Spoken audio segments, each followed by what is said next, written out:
Ambassador, I will say frankly, I'm one of the people who thinks you should be expelled from this country, and I believe that it's to do with the policies of your state.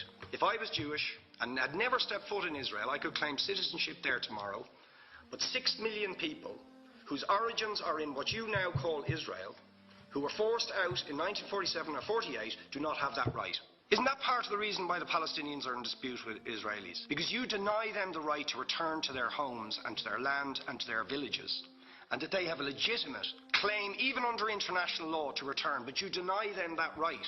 Why do you deny them that right? And why do you give that right to other people who have no connection whatsoever with the land, whether you call it Israel or whether you call it Palestine? Why do you continue to seize land if you're serious about Oslo and the two-state solution, which under that agreement is land designated to be Palestinian land? 500,000 people, most of which has taken place since Oslo. You allow that to happen. Why do you allow it to happen?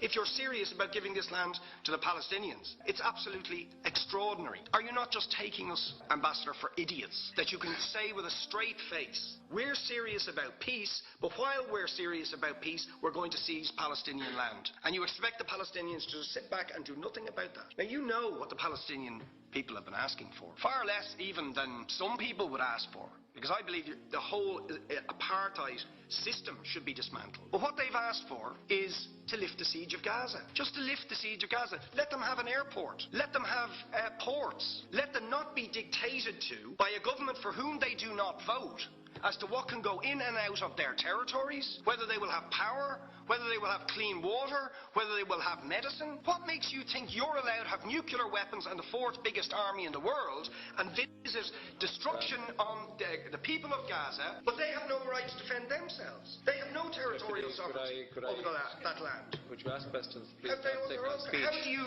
justify that? Yeah. All right. How do you justify those double standards? Very lastly, Ambassador, people like Bishop Tutu, Nelson Mandela, and I would certainly describe your state as a apartheid state, with different laws for people depending on their race or religion. For example, at checkpoints going into the West Bank, there's a channel if you're Israeli or European, and there's a channel if you're Arab. Just because you're Arab. If you came into Dáil Éireann and they stopped you and said, "Are you Jewish?" "Oh no, sir, you can't come in through the same entrance as Irish people or European people because you're Jewish," you would call that racism and apartheid. You practice that with your checkpoints and your military barriers and your apartheid wall. How can you justify